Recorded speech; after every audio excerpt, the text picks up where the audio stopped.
Início aqui, nós vamos falar hoje, o tema da palestra de hoje, então, é sobre o reino. Tá ligado aqui?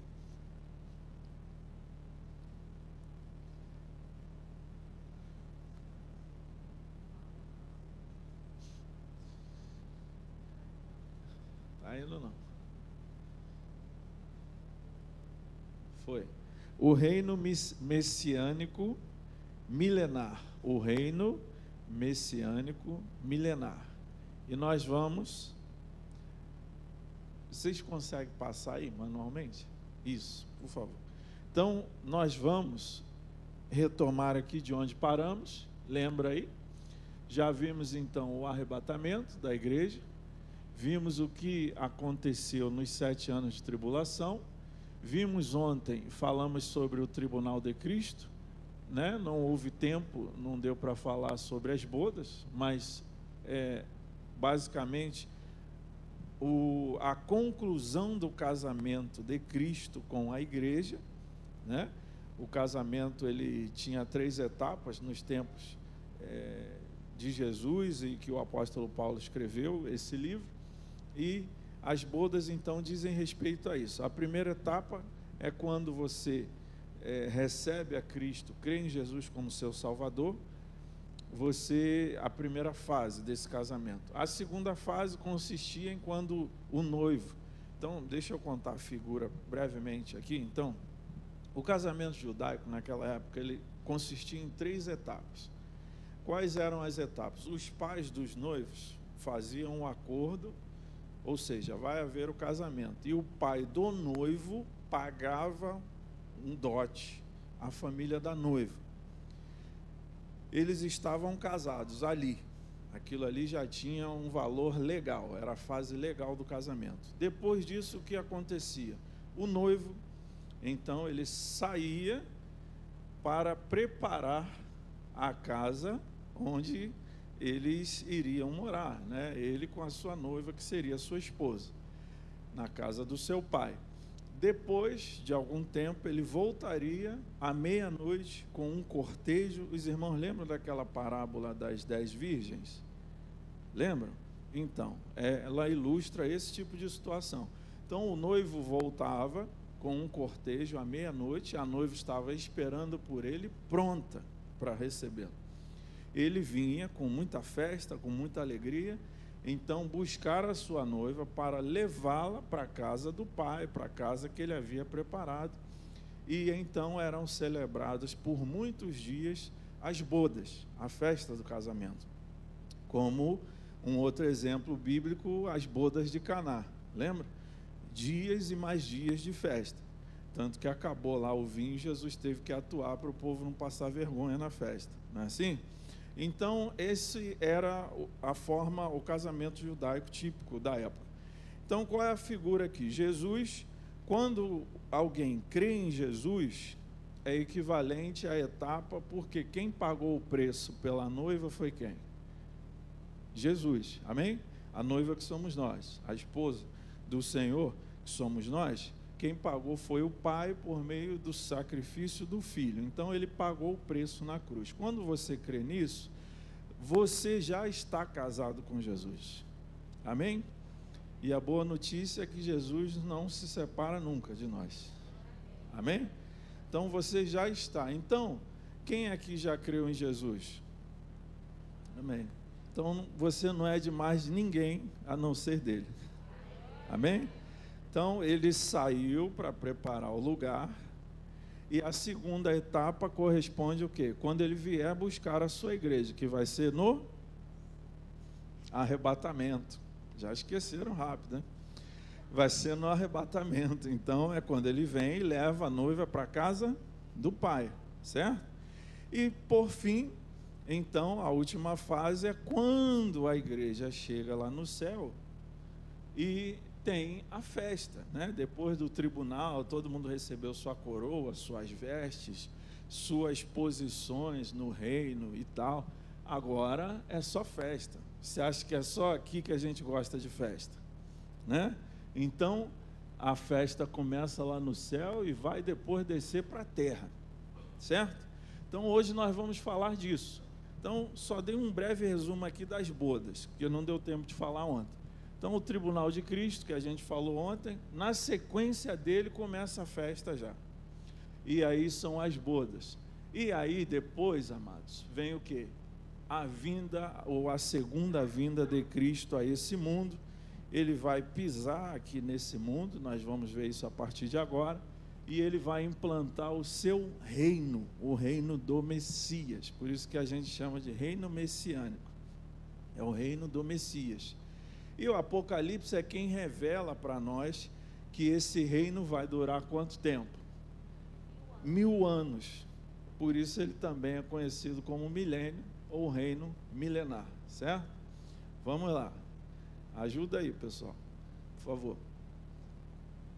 Isso. Então vamos falar sobre o retorno do rei, porque quando ele volta então para a terra, ele vem para estabelecer o seu reino. Aqui não está indo, tá? De jeito nenhum. Então eu vou precisar que vocês ajudem. Aí é o texto que a gente leu, Marcos 13, 26, acabamos de ler. Vamos ler todos juntos agora? 1, 2, 3. E então, com poder, com grande poder e glória. Então, olha só que coisa diferente do arrebatamento, tá vendo? Agora, todos verão ele vir nas nuvens com grande poder e glória. E aí, seguindo, por favor. Nós temos uma diferenciação importante aqui para fazer de novo, para você fixar entre o arrebatamento e a segunda vinda, para ficar bem fixado. O arrebatamento, então, é a ida dos crentes, é a ida da igreja para onde? Para o céu, ao encontro de Jesus, aonde? Nos ares, nas nuvens, certo? No céu. A segunda vinda é o quê? É a vinda de Cristo, já com essa igreja que está lá no céu com ele, arrebatada, para onde? Para a terra de volta, ok? Então, para reforçar essas diferenças, inclusive é isso que comprova também que são eventos diferentes, tá? Porque no arrebatamento, por exemplo, não tem julgamento. Eu acho que pulou aí isso. No arrebatamento, então, o que acontece? O traslado de todos os crentes. Os crentes saem daqui e vão para lá. Na segunda vinda, não tem traslado nenhum. Eles não são raptados. Eles descem com o Senhor Jesus para a terra. No arrebatamento, os santos arrebatados vão para onde? Para o céu. Na segunda vinda, esses santos que estão arrebatados lá no céu voltam à terra. Seguindo aí, por favor. No arrebatamento, não tem julgamento da terra. Mas na segunda vinda tem o quê? Julgamento da terra e estabelecimento da justiça. O arrebatamento é antes do dia da ira. O dia da ira a gente aprendeu, é aquela tribulação de 7 anos. A segunda vinda é o que encerra o dia da ira. Seguindo, por favor. No arrebatamento, não há referências a Satanás. Você vê o texto, só fala que Jesus vai vir e a igreja será arrebatada. Os mortos ressuscitarão, ninguém fala de Satanás. Na segunda vinda, quando Jesus vem, Satanás é preso. No arrebatamento, Cristo vem nas nuvens. Ele não vem para a terra. A gente entendeu, ele vem do terceiro céu para algum lugar nas regiões celestiais. Na segunda vinda, Cristo vem aonde? Agora sim, na terra. Seguindo e fechando, o arrebatamento então é antes do início, e a segunda vinda antes do início do reino milenar. Então, fica bem clara aí a distinção, certo? Seguindo, por favor. Então, nós temos quando Cristo retorna e chegando na terra, na verdade, até antes de pisar diretamente no Monte das Oliveiras, que é onde ele vai descer nessa terra, acontece aquilo, ou é o desfecho daquilo que a Bíblia chama de Armagedon. O que é Armagedon? Não dá para detalhar muito também. Armagedon tem 8 etapas, 8 fases diferentes. A gente fala se tornou comum chamar o Armagedon de batalha, mas na verdade ele é mais uma campanha, porque são várias batalhas que vêm acontecendo desde a tribulação, vários movimentos, melhor dizendo, que vêm acontecendo desde a tribulação, que a gente viu dias atrás, e que vai culminar quando chegar os últimos 3 eventos que vão culminar, um deles, inclusive, é a volta de Cristo. E aí, o que é Armagedon? Todos os exércitos da terra, da época, do anticristo, estarão sitiando e cercando Jerusalém, porque nós vimos o colapso que a terra estará. E aí é nesse contexto, como a gente viu, que eles clamam pelo seu Messias e ele vem para socorrer o seu povo. Seguindo aí, por favor. Então, nós precisamos ter em mente o seguinte: na primeira vinda, Cristo veio como o quê? Pode falar? Como? E na segunda ele virá rei e juiz. Então, assim, esse negócio de bacia e toalha, Jesus já veio, já fez, já deu o exemplo e está dando a oportunidade da porta de salvação. Quando ele voltar agora, ele vem para reinar e para julgar. Ele não vai servir mais ninguém, certo? Então, assim, a porta de oportunidade que está aberta é agora, é até o arrebatamento, é mesmo depois, durante a tribulação, etc. Quando o Senhor retornar, aí haverá o desfecho, né? O encaminhar do desfecho da história da humanidade. Vamos lá, seguindo, por favor. Isso aí é para que você tenha uma ideia, porque a gente está falando de Armagedon, para você visualizar. Então, você nem está vendo daí. Isso aqui é Israel, tá? Esse pontinho aqui é Israel. Isso aqui é uma realidade de hoje já, tá? Ele está cercado de países muçulmanos, da Rússia, que também não é muito simpática a ele, e aqui ao norte também, Rússia, Europa, etc. Então, é isso aqui. Agora você imagina então todos os povos da terra marchando, todos os exércitos da terra marchando para destruir essa cidade. Imagina como é que vai estar isso.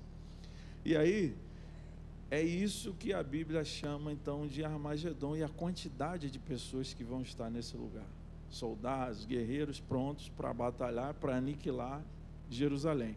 Seguindo, e os judeus, né? Porque estará uma ferrenha perseguição também contra os judeus e contra qualquer um que não tiver a marca e que se negar a adorar a besta.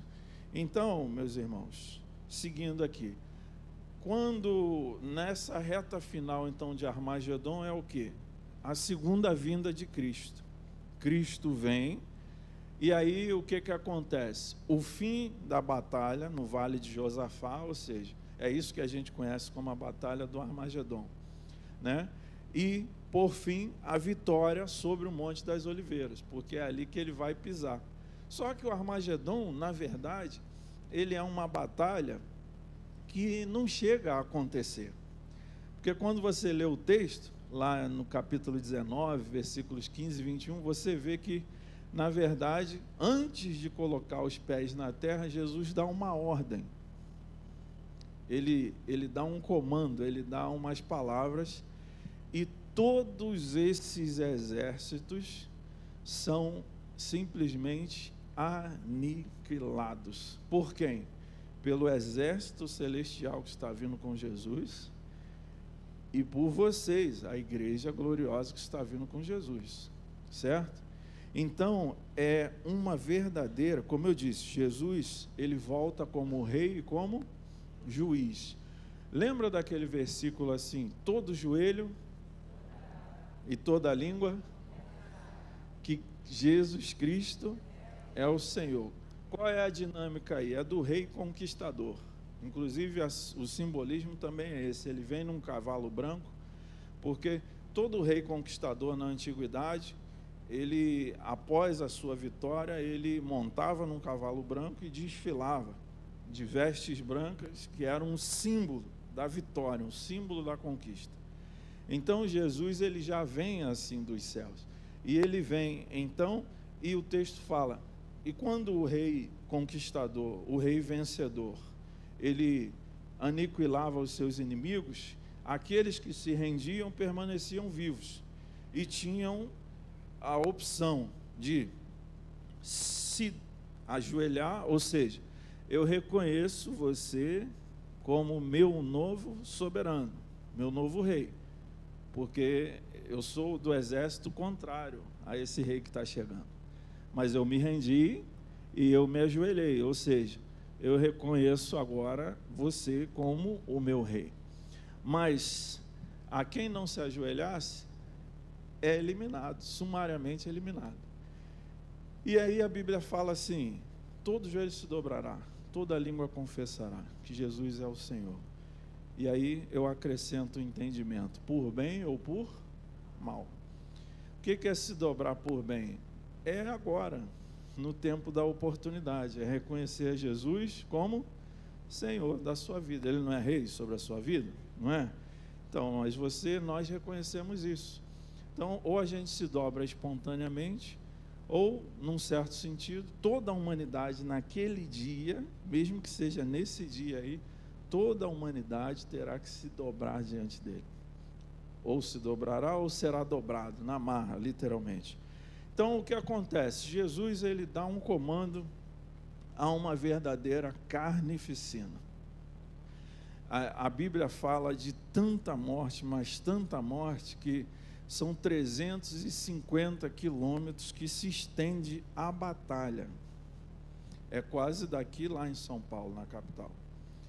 350 quilômetros, imagina, de exércitos espalhados, e a batalha, e os mortos, e os corpos, e a carnificina. Então, é muita gente morta. O que é isso? Eliminada. Quem são esses? Os inimigos do Senhor. Antes de que alguém se escandalize com isso, lembre-se, essas pessoas, esses exércitos são quem? Todos adoradores da besta. Todos adoraram a besta durante a tribulação, todos receberam a marca espontaneamente, todos blasfemaram contra Deus e se opuseram, se levantaram contra Cristo, certo? Portanto, eles são inimigos declarados, irreversíveis do Messias. Por isso não há clemência para eles. Então ele chega aniquilando os seus inimigos. Em seguida, como eu disse, ele vem como rei e juiz, e aí em seguida, o que nós temos então? Vamos lá, por favor.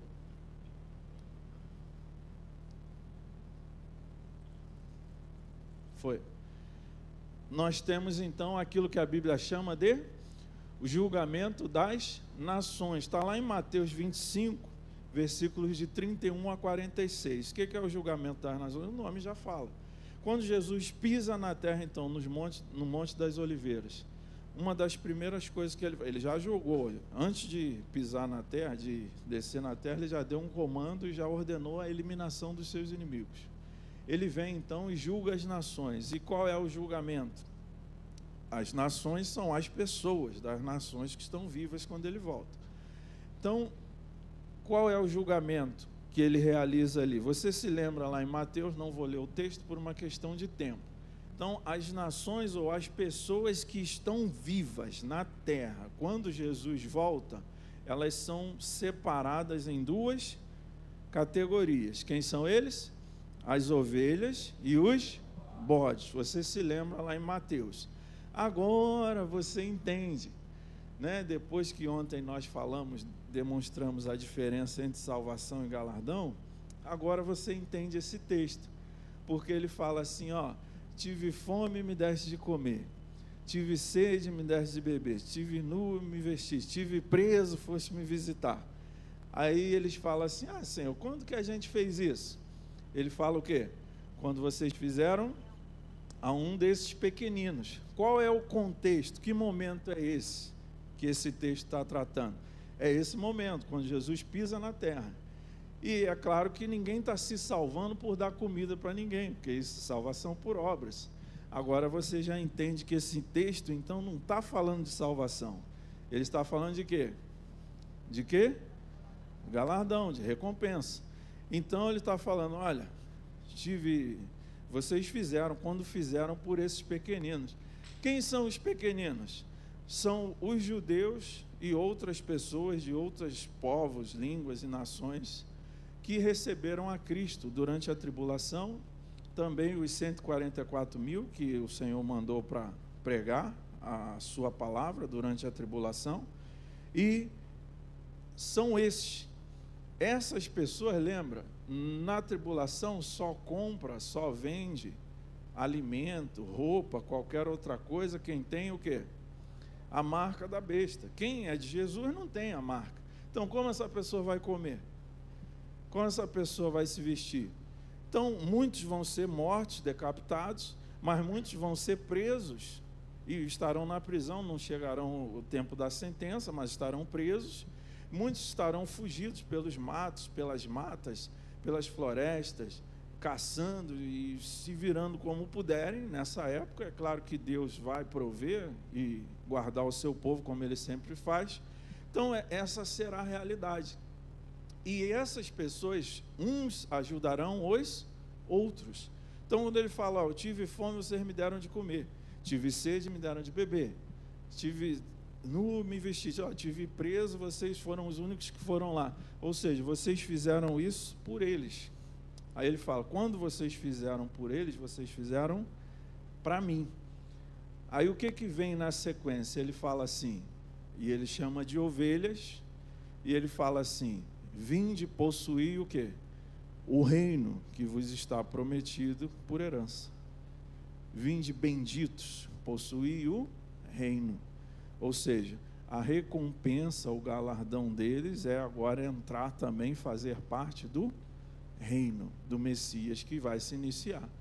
E o outro grupo, quem são? São os inimigos, são os adoradores da besta, são esses que se armaram no exército para lutar contra o Senhor, mas que por algum motivo não morreram ali na primeira leva. O que o Senhor faz? Qual é a sentença para eles? É dura e direta. Aos bodes, o que o texto fala? Apartai-vos de mim, malditos, para o fogo eterno. E essas pessoas, então, naturalmente, são também executadas e lançadas no tormento eterno, já, a partir desse momento, certo?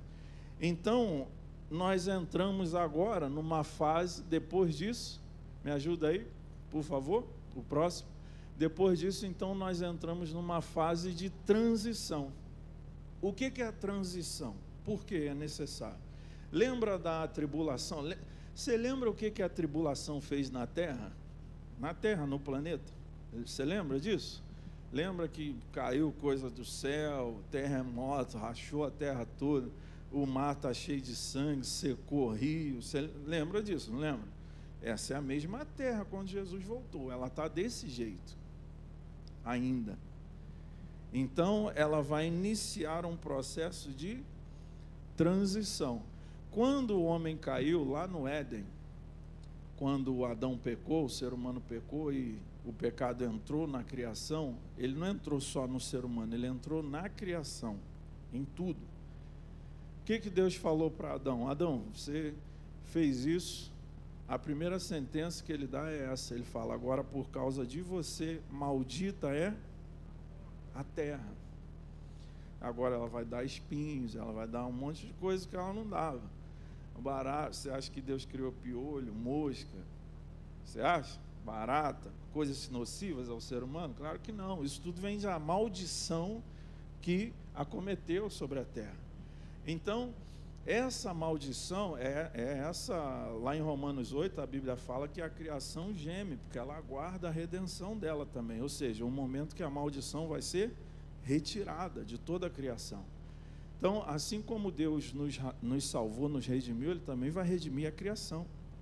E aí, então, há esse momento de transição. Aí não dá tempo de detalhar muito, mas lá no livro de Daniel, você tem uma profecia que ele fala sobre 1260 dias, aí ele fala, bem-aventurados os que chegam a 1335. Ou seja, no entendimento, quando a gente vai fazer a análise dos textos, a gente chega à conclusão de que há um lapso ou um intervalo de 75 dias. Então, olha só, entre o final da tribulação, quando Jesus vem, e o início do reino do Messias, então tem um período de transição de 75 dias, onde algumas coisas vão acontecer entre a tribulação e o início do reino dos céus, que é o reino que veio de onde? Dos céus. Ok? Estão comigo até aqui? Amém? Vamos lá, próximo então. E aí algumas coisas então acontecem nesses 75 dias. Chegando Jesus, como eu disse, ele vem rei e juiz, ele vem julgando. E aí, ó, de imediato, quando ele volta, já são lançados no lago de fogo e enxofre. Primeiro, a besta do mar, que é o anticristo, ou falso Cristo. A besta da terra, que é o falso profeta Elias, né? Tem um falso Cristo e um falso profeta Elias. Por quê? Porque a profecia diz que antes do Messias virá Elias. Então, tem que vir um falso profeta Elias para que as pessoas acreditem no falso Cristo que vai vir depois. Então, esse falso profeta também, que é a besta da terra, os bodes, como nós falamos, que são o quê? Todas as pessoas das nações que não são salvos. Esse pessoal já vai para o lago de fogo de cara, quando Jesus volta.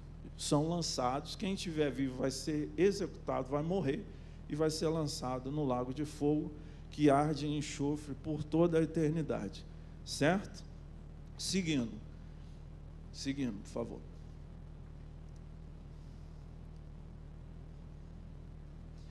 Aí nós temos uma figura também central do mal, que é o diabo, Satanás, que é o dragão, que é a antiga serpente que estava lá no Éden.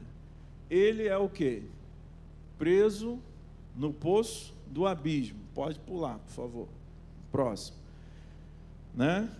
Aí é uma representação de Satanás. E olha o que diz o texto. Vamos ler todos juntos? O que diz o texto?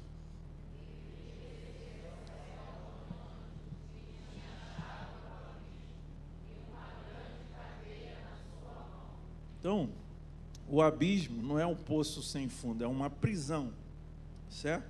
É uma prisão, e lá Satanás é colocado, seguindo, tinha uma cadeia na sua mão, o anjo vem, pode passar, a imagem do anjo com a corrente.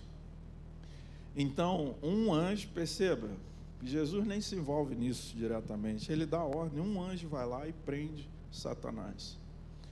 Maior é o que está em nós, amém, queridos? Então, assim, Satanás se levanta contra nós, mas ele não pode tocar naqueles que pertencem ao Senhor, amém? Então, seguindo, o texto fala, o que o anjo fez? Ele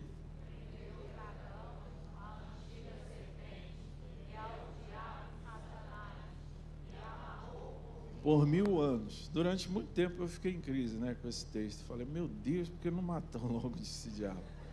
Né? Mas, né, antes de estudar tudo isso, Apocalipse, eu pensava, gente, por que não acabou logo com ele? Você vai entender já já o porquê.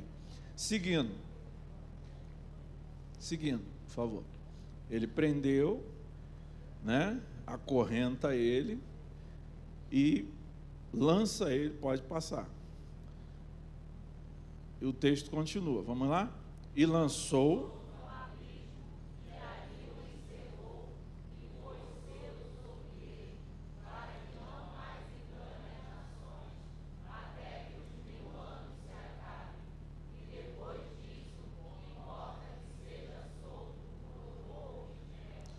Então, olha só, tem coisas que a gente não entende, mas da perspectiva de Deus é necessário. Então, diga para o seu irmão aí, ó, tem coisas que você não entende, mas é necessário. Amém? Porque Deus tem uma visão mais ampla e mais alta que a nossa. Amém? Então, ele é preso. Segundo o desígnio e o propósito de Deus, ele é preso. Seguindo, por favor. Ele é preso lá no abismo e é trancado, literalmente. Lá ele fica, então, e vai ficar por 1000 anos trancado lá, seguindo. Aí, outros acontecimentos desse período, lembra? Está na transição. Jesus voltou, a gente está na transição ainda, antes do início do reino, certo? E aí, outros eventos que acontecem então, a ressurreição dos crentes do Antigo Testamento. Eles não tinham ressuscitado ainda, pastor? Não tinham. Eles ressuscitam nesse momento. Além disso, a ressurreição dos crentes que morreram durante a tribulação, né? Vários crentes que se converteram após o arrebatamento, eles foram mortos durante a tribulação, seja pelo anticristo, seja pelas catástrofes que aconteceram, enfim, eles morreram, e todas as pessoas que morrem vão para um lugar hoje, que é o Hades, e então só sairão de lá na ressurreição. Todos os mortos vão ressuscitar em algum momento, em momentos diferentes. Então, cada um na sua chamada. Então, vem os mortos da igreja no arrebatamento. Depois vem aí os mortos do Antigo Testamento. Davi, Elias, Samuel, por aí vai. Depois vem os mortos da tribulação. Depois, o que acontece? A estrutura do reino é estabelecida. Você acha que nosso Deus é um Deus de ordem? A gente vê isso lá em Gênesis. Ele cria todas as coisas, põe em ordem, depois põe o homem, cria o homem e coloca na criação. Então, Jesus não vai iniciar um reinado sem ordenar, sem uma estrutura, sem definir quem vai fazer o quê, como esse reino vai funcionar, certo? Então, é definida a estrutura do reino e também a ceia das bodas do Cordeiro. Lembra a festa que começou lá no céu? Continua na terra. Então, aquele pessoal que não tinha ido no arrebatamento, esse pessoal do Antigo Testamento, esse pessoal da tribulação, continua a festa agora também da ceia na terra das bodas do Cordeiro. Seguindo. E aí nós entramos então após um período de transição, desses 2 meses e meio, 75 dias, entre o final da tribulação, inicia, propriamente dito, o milênio. O que é o milênio? Vamos lá, seguindo. O que é o milênio, segundo a palavra de Deus? Vamos lá? Há 107 profecias que tratam do reino messiânico de Cristo sobre a terra. 94 no Antigo Testamento e 13 no Novo. Aí alguém fala assim, alguém que talvez não tenha esse dado ou que finge que ele não existe, que não são vocês, né? Teólogos, às vezes até pastores falam assim, não, para mim não existe esse negócio de milênio não. Tá bom, então me explica o que eu vou fazer com essas 107 profecias que não se cumpriram, que estão na Bíblia falando que um dia o Messias teria que reinar, certo? Então não adianta falar que não tem milênio, você tem que lidar com os textos, certo? Então, há diferentes formas, pode seguir para o próximo, por gentileza? Há diferentes formas de se referir à mesma coisa. Então, a gente pode usar, na Bíblia, a gente encontra a expressão reino dos céus, está com um asterisco ali, eu expliquei ontem. Porque não é toda vez, não quer dizer que todo o texto que você lê reino dos céus que está falando do reino messiânico, do reino milenar, não é. Mas alguns textos onde está a expressão reino dos céus, sim, ele está falando do reino milenar. Ele não está falando do reino de Deus, que a pessoa nasceu de novo e agora é espiritual, não é disso. Em alguns lugares mas em outros não. Pastor, como que eu vou saber? Só dá para saber pelo contexto, tem que analisar texto a texto. Então você espera mais um pouquinho, que logo vai sair o livro Teologia do Reino do pastor Diego, amém? Esmiuçando cada um desses textos. Então, ele é chamado de reino dos céus, ele também é chamado de reino do Messias, ele também é chamado de milênio, e ele também é chamado de reino messiânico milenar, ok? Então, todas essas formas se referem à mesma coisa, a esse período após a vinda de Cristo, que ele vai reinar na terra. Aí, seguindo. E por que, então, que o diabo foi preso, por exemplo, e o porquê que há necessidade desse reino, pastor? Simplesmente Jesus não poderia voltar e reinar por toda a eternidade? Acontece que Deus é 7. Diga assim: Deus é 7. Deus é 7. Tudo que Deus faz é 7. 7 é a perfeição, é a plenitude, é a completude, é a obra pronta. Então, a criação, enfim, eu não preciso falar sobre o número 7 na Bíblia, né? Eu não preciso, você sabe muito bem. Então, tudo que Deus faz é 7. E o plano de Deus, o plano mestre de Deus para a história da humanidade, que a gente fala a história da humanidade de maneira presunçosa, que na verdade a história da humanidade é a história de Deus, certo? É a história de Deus. Deus está realizando um plano, e Ele começou o seu plano e Ele vai completar, amém? Ele vai completar. Então, o que nós temos aqui, para você entender rapidamente, isso aqui também daria palestras e mais palestras para a gente falar disso, mas é só o básico, só para você entender o que é um milênio. A Bíblia nos ensina que há diferentes dispensações. O que é uma dispensação? É uma era, é um período de tempo. Como tudo que Deus realiza é 7 na sua perfeição, o plano de Deus para a história da humanidade foi de 7 eras, que existissem 7 eras, que começou lá no Éden, na criação, a chamada era da inocência, ou dispensação da inocência. Depois da queda, a consciência. Depois, o governo humano, que terminou no dilúvio. Depois, a dispensação da promessa, o período dos patriarcas. Depois veio a dispensação da lei, certo? Com Moisés. E depois, a partir de Atos 2, veio o quê? Veio o quê? A igreja. Então, olha só, esse é o programa de Deus na história. Nós estamos perto do fim, sim ou não? Sim, porque ele vai terminar aqui, certo?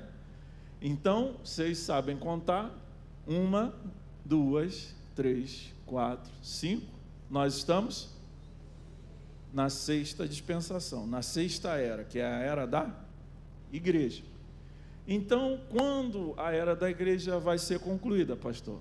No arrebatamento. Quando aconteceu o arrebatamento, fechou a era da igreja.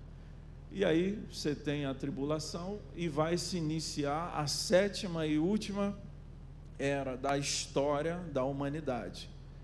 Não significa que tudo vai acabar, mas da história da humanidade, a 7ª era vai coroar e vai encerrar essa história. E o que vem depois disso, pastor? É o que a gente vai falar amanhã. Vem a eternidade, ok? Uma nova ordem de coisas que vai durar eternamente, ok?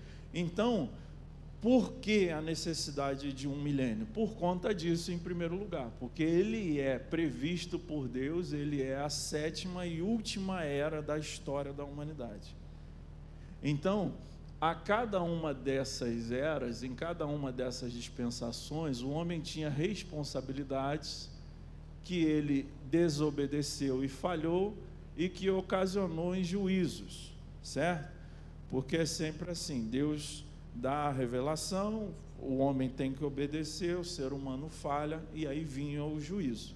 Quando chegar no milênio, como ele é uma dispensação também, o homem terá suas responsabilidades, obedecer, crer em Deus, enfim. Mas vai haver, o homem vai falhar, e no final, Deus vai precisar, entre aspas, tá? O que eu vou dizer, Deus vai precisar usar o diabo de novo, porque o diabo, ele opera o mal, ele é o tentador, certo? Então, como Deus vai precisar provar a humanidade uma última vez no final do milênio, É por isso que ele prende e não aniquila o diabo no começo do milênio. Entenderam até aqui? Amém? Então vamos lá, seguindo. Então a necessidade do milênio vem disso daí. Ele é a tampa, a última parte de um plano de 7 etapas que Deus elaborou para a história da humanidade. Aí vamos falar sobre Jesus como rei dos judeus. Vamos lá, seguindo. Por que o milênio é necessário? Por que Jesus tem que reinar aqui? Pastor, por que Jesus tem que reinar aqui na terra? Vamos ver, vamos falar um pouquinho sobre isso. Vamos lá, seguindo. Porque, em primeiro lugar, Jesus nasceu, acho que já pulou aí para o texto, não? Isso, não, vai então, por favor. Isso. Vamos ler todos juntos esse texto? E sereis...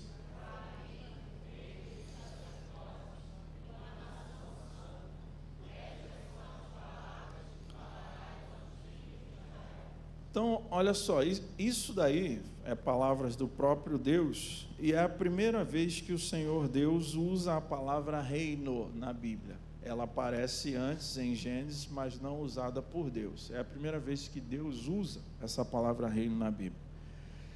É por isso, amados, a quem Deus dirige, a quem Deus dá essa palavra? Nós estamos em Êxodo, ele está falando com Moisés, ele está falando ao povo de Israel.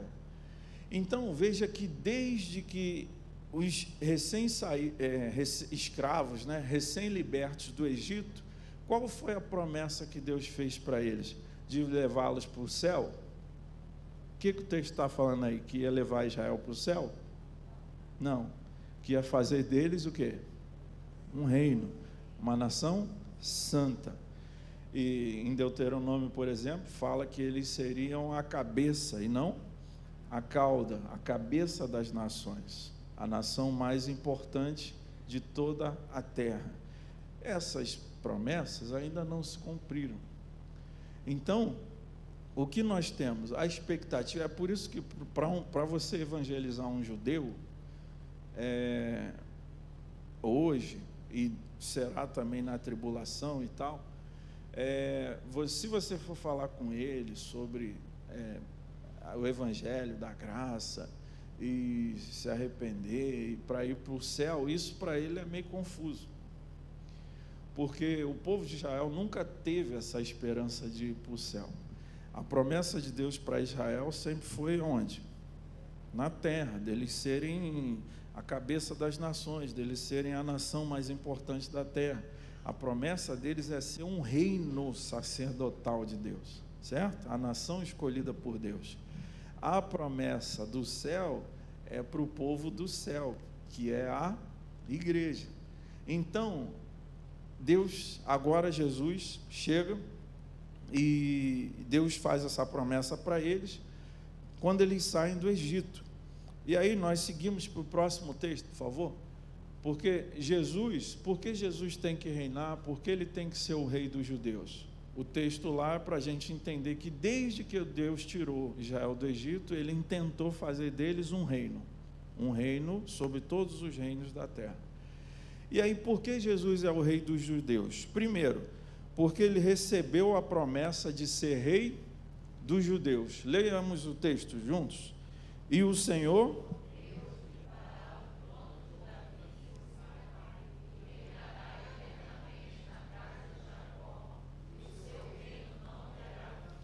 Aí eu te pergunto, ele recebeu de Deus, isso aí é o Gabriel está falando para Maria, antes de Jesus ser concebido e nascer. Está fazendo uma promessa. O Senhor lhe dará o trono de Davi. Eu te pergunto, Davi foi rei?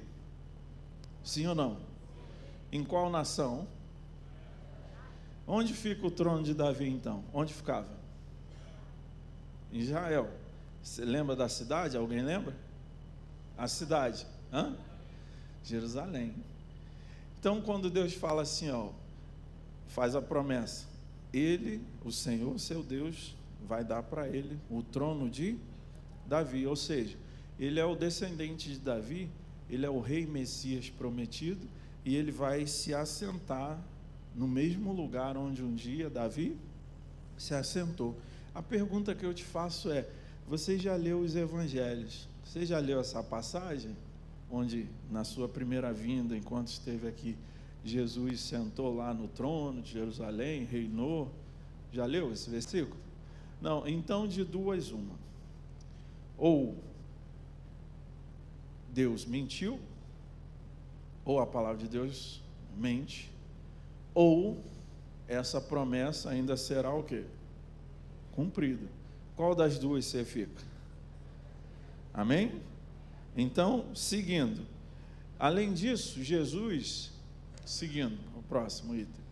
Além disso, Jesus nasceu para ser rei dos judeus. Vamos ao texto. Dizendo, aquele...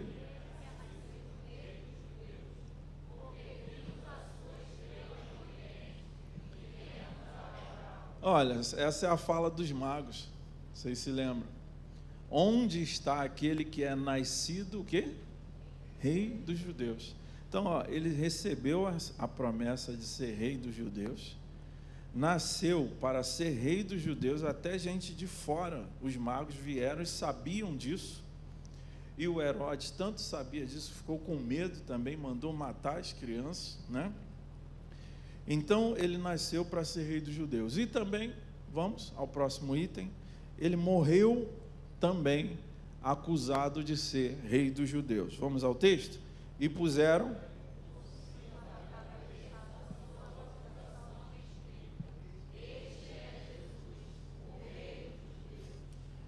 Em cima da cruz de Jesus, era a acusação do crime dele. E estava lá, em letras garrafais: este é Jesus, o quê? Rei dos judeus. Rei dos judeus.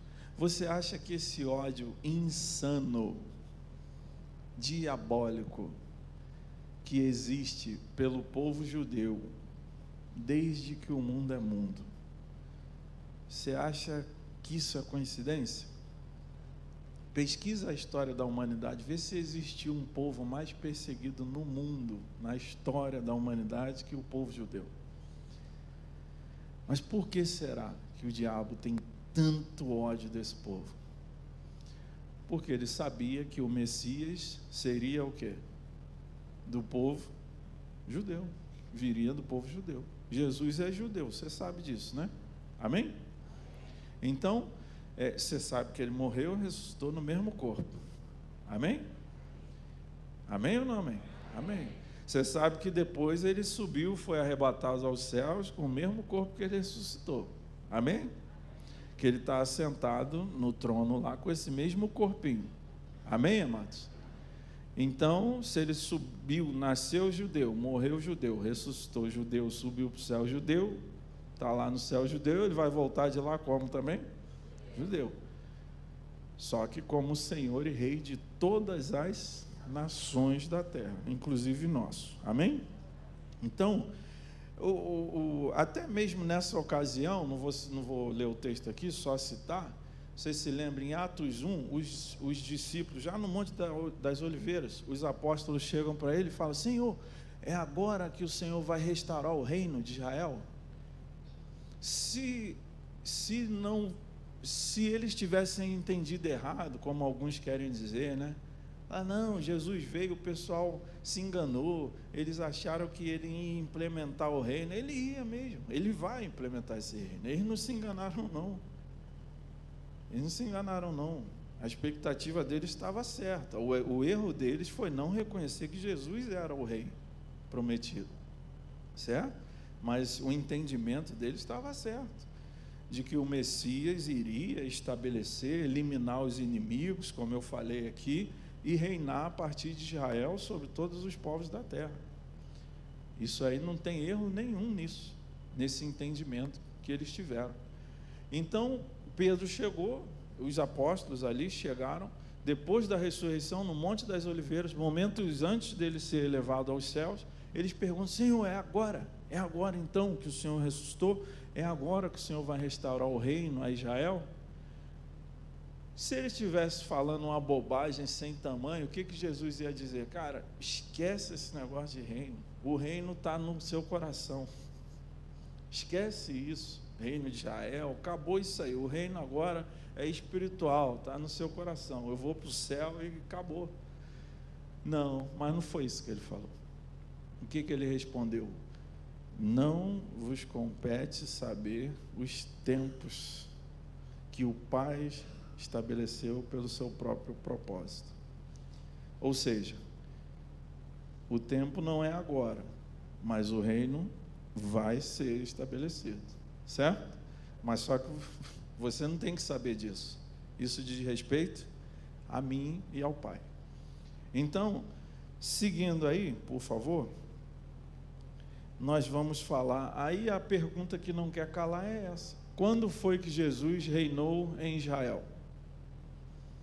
Você já leu essa passagem na Bíblia? Jesus reinando em Israel? Não. Então lembra daquilo que eu falei, são 107 profecias dizendo que ele vai reinar. Então, se Deus não mentiu, todas essas 107 profecias vão se cumprir, e vão se cumprir quando ele voltar e pisar nessa terra de novo. Amém, queridos?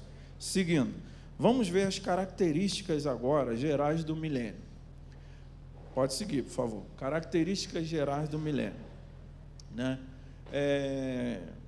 O milênio, ele inicia-se, como eu falei, 75 dias após a tribulação, o fim, né, da tribulação. O milênio, ele não é ainda o estado eterno ou definitivo, tá bom? Ele ainda não é a vida eterna, ele ainda não é o estado eterno definitivo, tá? O milênio, ele será povoado por dois tipos de pessoas: aqueles que estiverem vivos quando Cristo voltar. Várias pessoas vão se converter a Jesus durante a tribulação, porque os 144 mil vão pregar o evangelho do reino. Não dá para falar disso agora. Então, eles vão se converter durante a tribulação. Muitos serão mortos, mas outros serão presos, e muitos vão sobreviver. Ou seja, quando Jesus voltar, essas pessoas estão vivas, elas não morreram ainda. Se elas não morreram, elas não ressuscitaram. Então, essas pessoas entram no reino milenar como? Assim, vivas. Vamos supor que isso fosse hoje. Quem ficou vivo aqui? Quem está vivo? Quem reconheceu Jesus? Jesus são as ovelhas. Jesus vai falar: vinde possuir o reino, ou seja, vem, vocês também vão ser parte do meu reino. Só que elas estão como? Assim. Em qual corpo? Nesse aqui, vivinhas da Silva ainda, certo? Então esse é o primeiro tipo de pessoa que vai possuir o reino.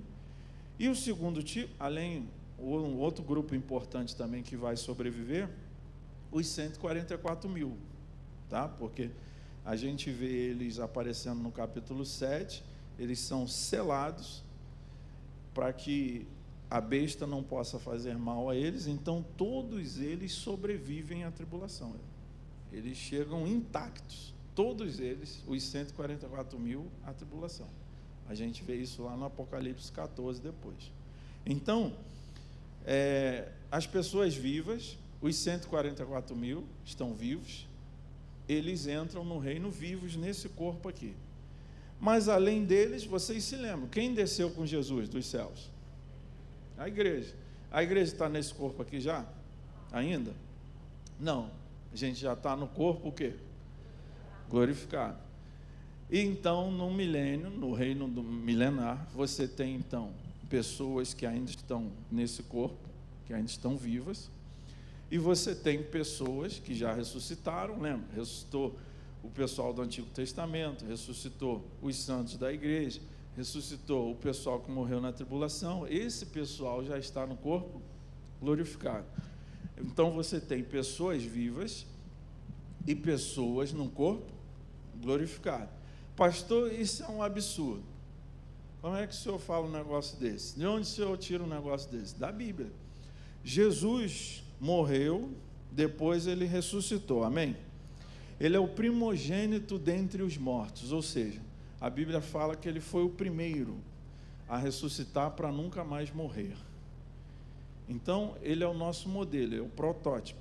Ele é o número 1, certo?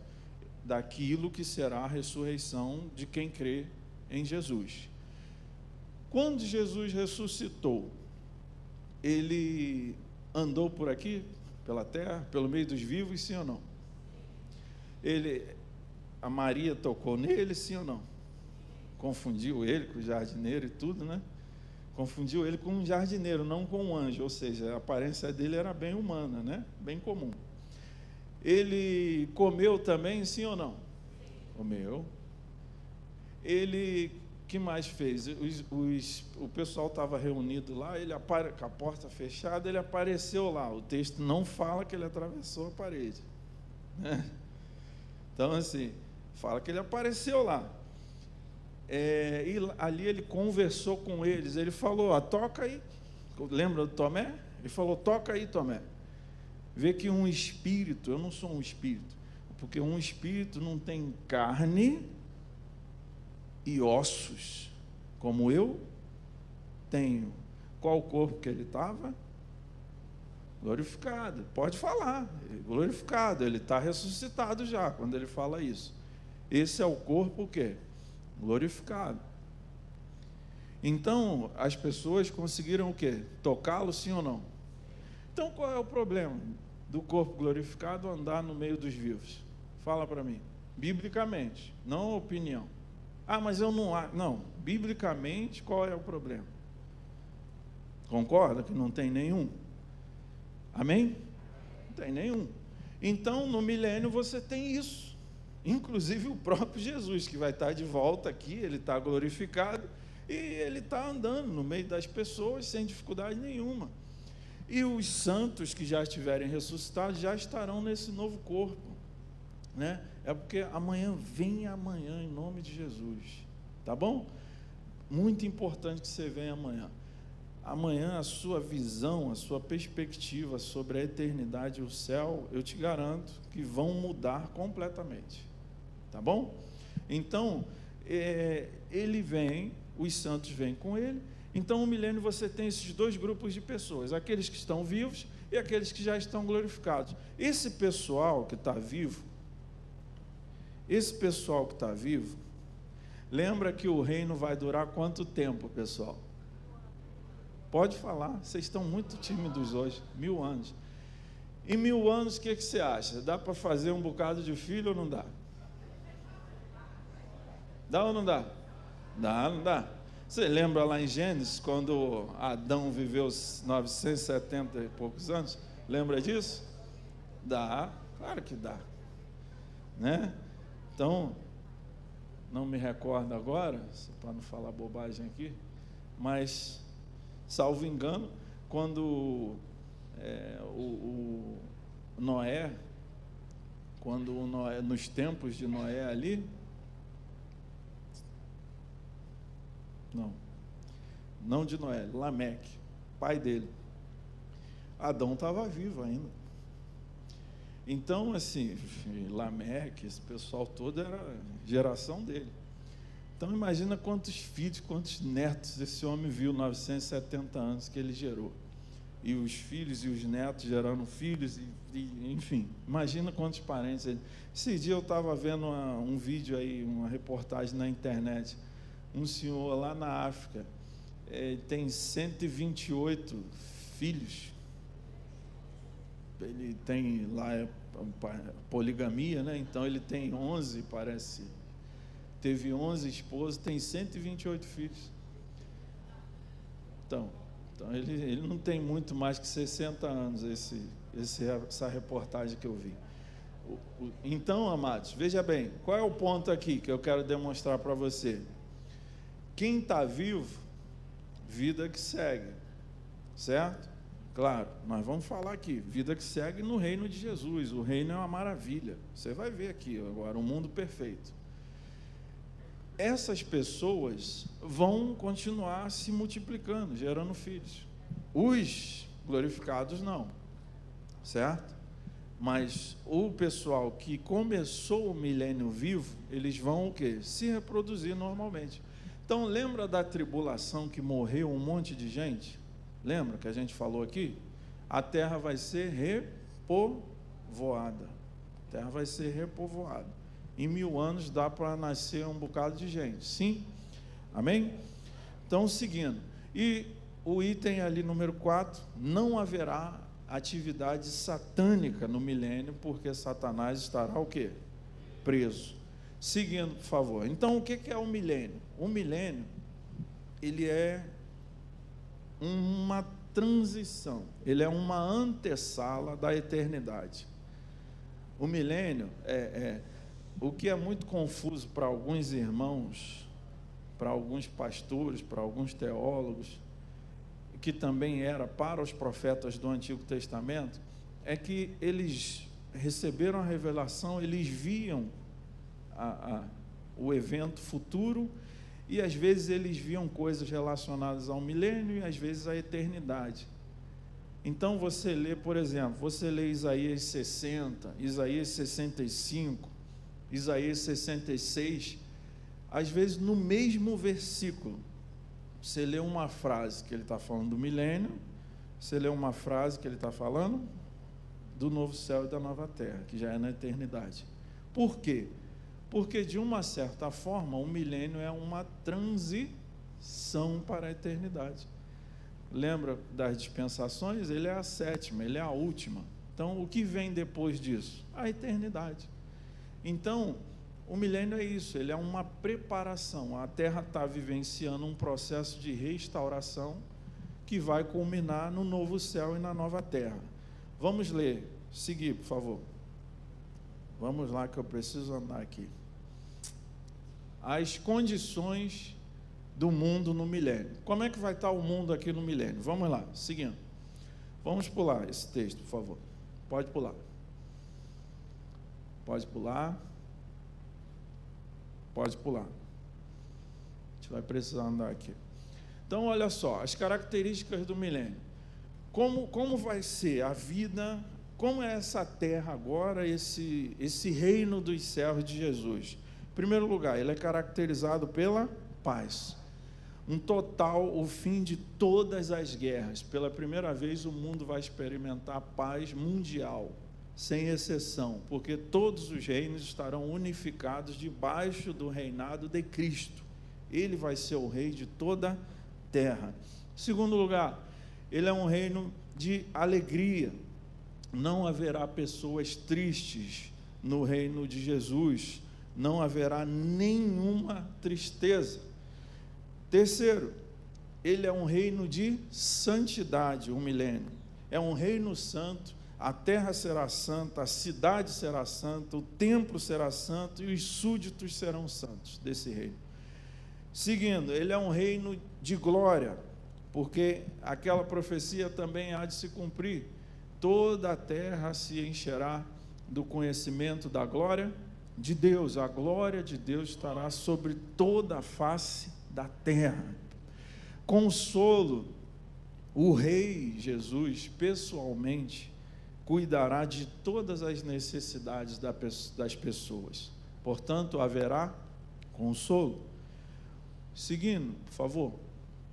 Além disso, é um reino de justiça, justiça perfeita em cada indivíduo. Não é isso aí que a gente vê hoje em dia, não. Usando essa palavra justiça, hoje a gente sente até vergonha aqui no nosso país, né? Ao ouvir essa palavra. Então, mas no reino do Messias, a justiça será real e perfeita a cada indivíduo, não haverá injustiça. Além disso, o reino milenar, ele haverá pleno conhecimento, ou seja, todos, sem exceção, terão pleno conhecimento, plena capacidade mental. Você sabe que hoje a estimativa é que nós usamos em torno de 5% da nossa capacidade cerebral. Uma pessoa comum, da média, né, usa em torno de 5% da sua capacidade mental. No milênio você tem isso, então, retornado ou revertido aos 100%, lá que Adão tinha no Éden. Instrução, todos serão instruídos pelo próprio Rei. Além disso, a retirada da maldição que eu falei, que Deus lançou lá, por causa do pecado. Deus disse, maldita é a terra e tal, ela vai produzir espinhos, abrolhos. No milênio você tem então essa retirada da maldição pelo pecado. E aí a terra vai produzir como nunca. Os animais serão transformados nesse período. Animais ferozes e nocivos vão perder o veneno, vão se tornar dóceis. Por isso que você lê lá o texto falando que a criança vai brincar metendo a mão na cova da cobra, não vai acontecer nada. Que o leão vai pastar com o cordeiro, porque eles vão perder a ferocidade, os animais. Eles vão se tornar dóceis novamente, como antes da queda, antes do pecado, lá no Éden. Além disso, toda doença será o quê? Eliminada. Todas as doenças e até mesmo a morte serão basicamente eliminadas. A morte só vai acontecer no milênio como castigo por pecado público, onde o pecado vai ser punido sumariamente.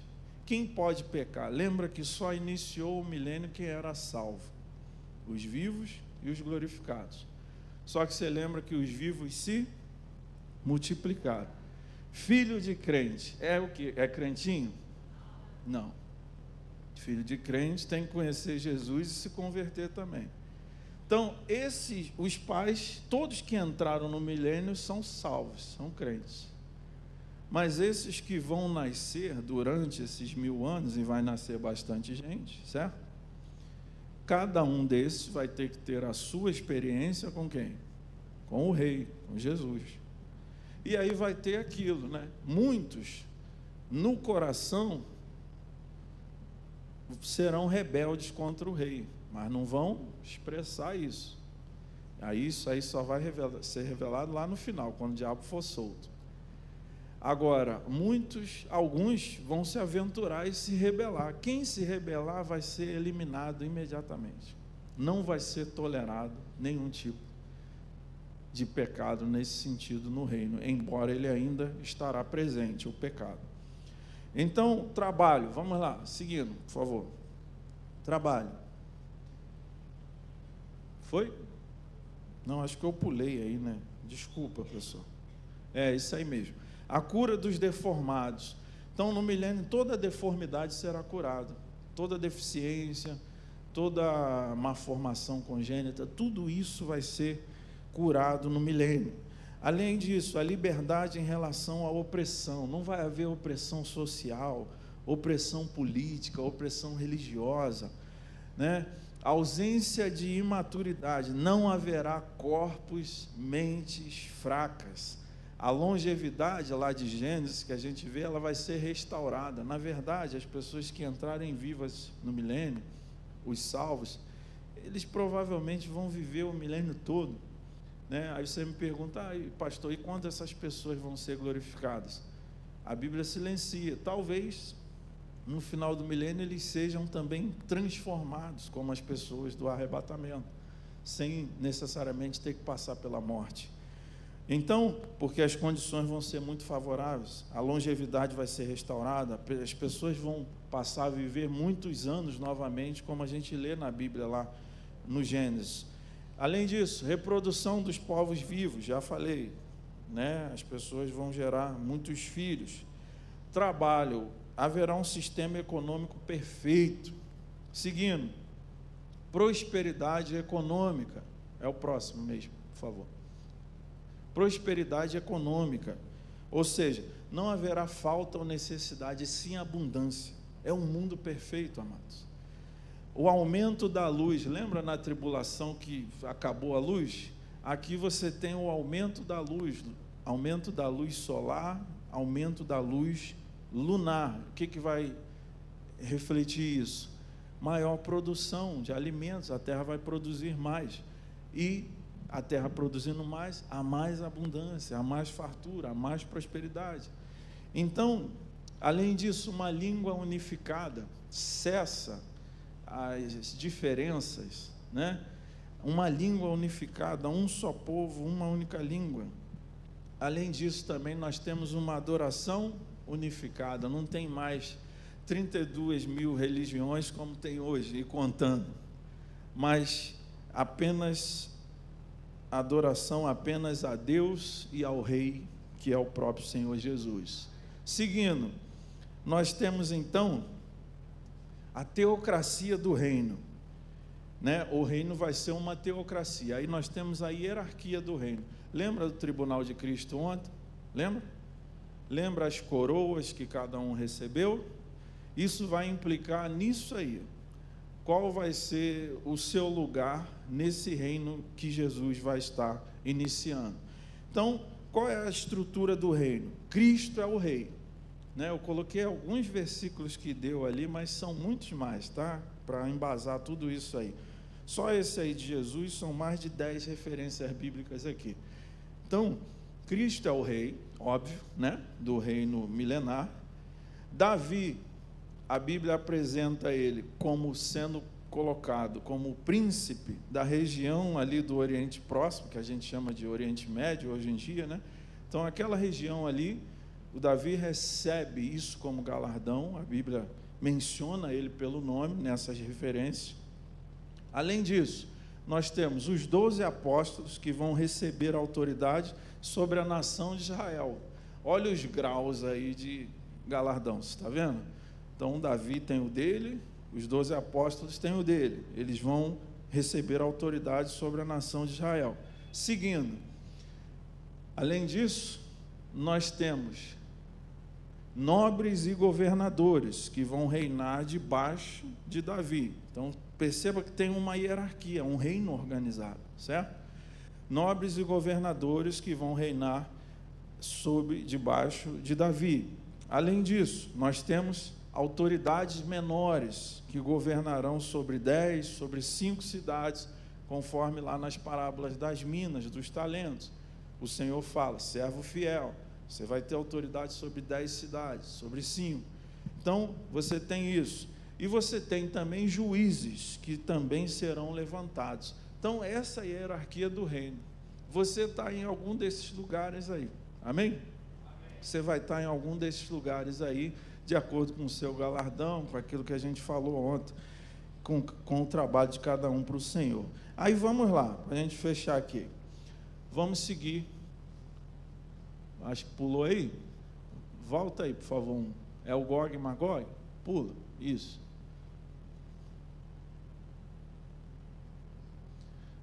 Não, é essa mesmo, desculpa. Até eu estou ficando já confuso aqui. Então, olha só para frisar, mais uma vez, que o reino milenar, porque eu falei de tanta coisa boa, talvez você está pensando, não, aí já é o céu. Ainda não, só para frisar. O reino milenar, então, quando ele termina? Quando ele termina? No fim do reino de Cristo. Esse reino aqui, sobre essa terra, essa ordem. O novo céu e a nova terra vai terminar quando? Sem fim. Então, são coisas diferentes. O diabo no reino milenar ainda está o quê? Presente. Ele está preso lá no abismo, lembra? Mas ele está presente. No novo céu e na nova terra, vai para o inferno, literalmente, né? A morte no reino milenar ainda ocorre, muito rara, tá? Mas ainda ocorre. No novo céu e na nova terra, não existe mais morte. Seguindo, por favor. Além disso, a localização do reino milenar é onde? E o novo céu e a nova terra? A eternidade. O juízo final, lembra que não tem juízo final, mas é só para você entender, ainda no novo céu e na nova terra, já está completado. E os componentes do reino milenar são os salvos e não salvos. Quem são os não salvos? Os filhos dos crentes que nasceram, certo?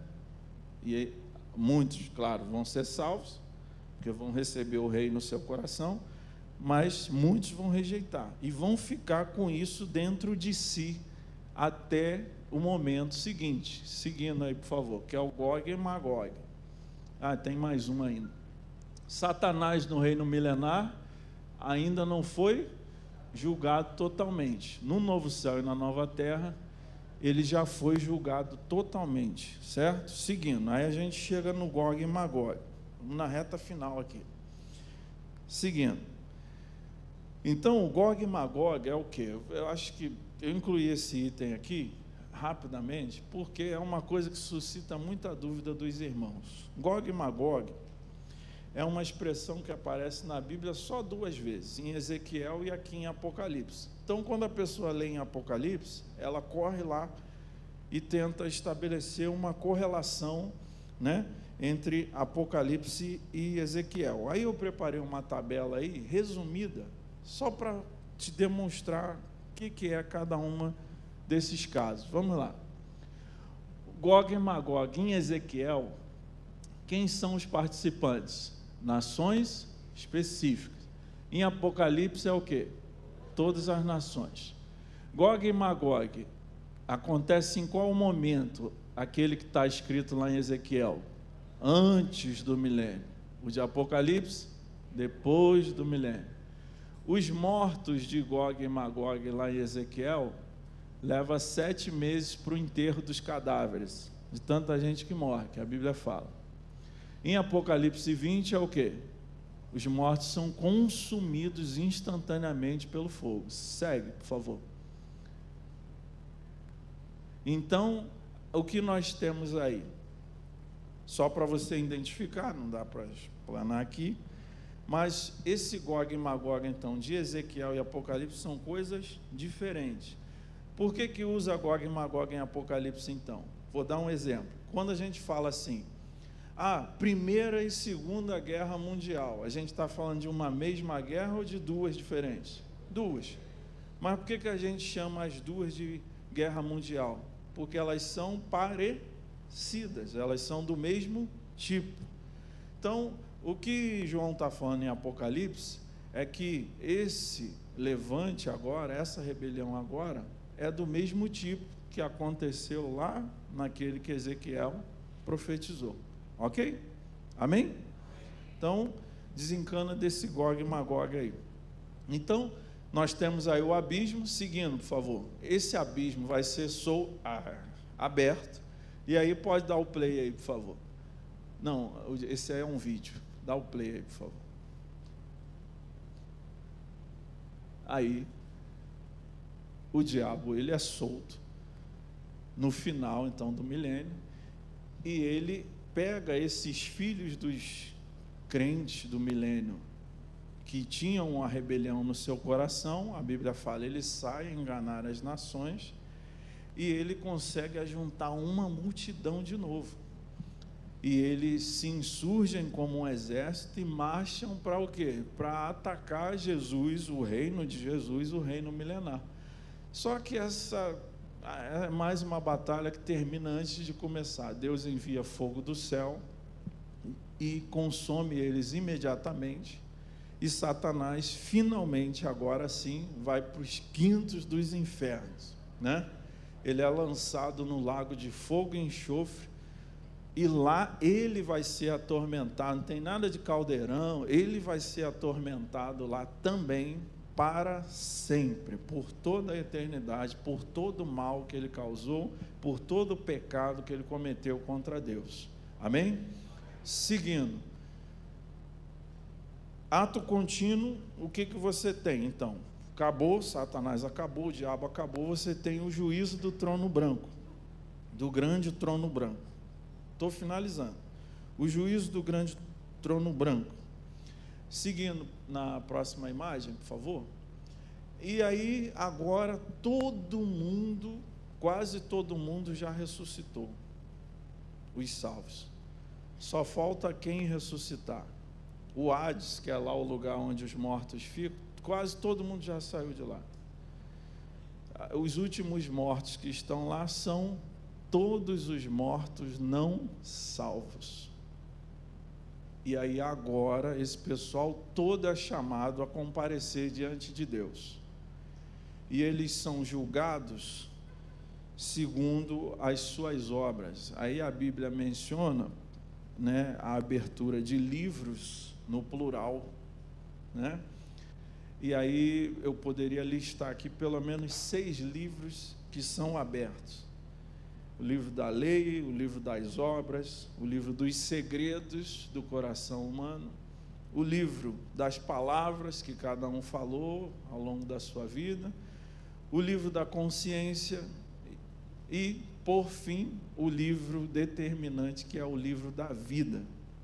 E aí, seguindo, por favor, quando esse livro da vida, pode passar a próxima, quando esse livro da vida ele é aberto, né? O que é o livro da vida? Para a gente finalizar aqui por hoje. O que é o livro da vida? Qual é a função dele? O livro da vida, resumindo aqui, ele contém o nome de todas as pessoas nascidas nesse mundo. O registro é feito quando? No momento da concepção da vida. Foi concebida uma vida lá. O registro dessa pessoa é feito no livro da vida. Então, o livro da vida, ele também registra o momento da idade da consciência. Então, ó, ele registrou o momento que a vida foi concebida, depois ele registra o momento da idade da consciência, o momento que eu comecei a ter consciência do que era certo e do que era errado. Está lá também. Ele também registra a data de conversão da pessoa. Então, o dia que eu entreguei a minha vida a Cristo, está lá também. E ele também registra os frutos que provam que essa conversão foi verdadeira. Então, o que acontece? Não havendo o registro desses dois últimos itens, ou seja, abriu, está lá, fulano foi concebido tal dia, fulano passou a ter consciência do que era certo e errado com tal idade, mas não tem lá conversão e nem fruto. O que vai acontecer? Todo o registro da pessoa, né? E aí, no momento da morte, todo o registro da pessoa vai ser apagado do livro. É isso que a Bíblia chama de riscar o nome do livro da vida. E aí, amados, finalizando aí, porque não dá mais tempo da gente falar mais nada, vamos ler esse versículo aí todos juntos? Vamos lá?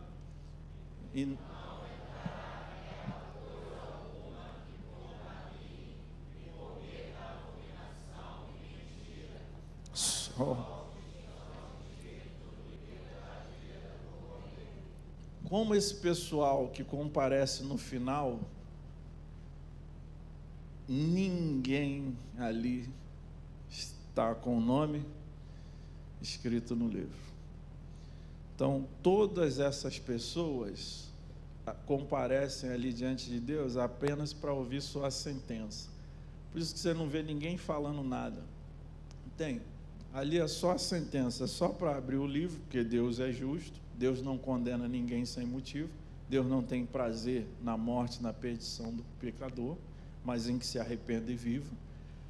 Então, haverá esse momento, todos os mortos vão ressuscitar, os não salvos, eles vão receber um corpo não glorificado, mas um corpo imortalizado, ou seja, um corpo preparado para sofrer eternamente sem nunca morrer.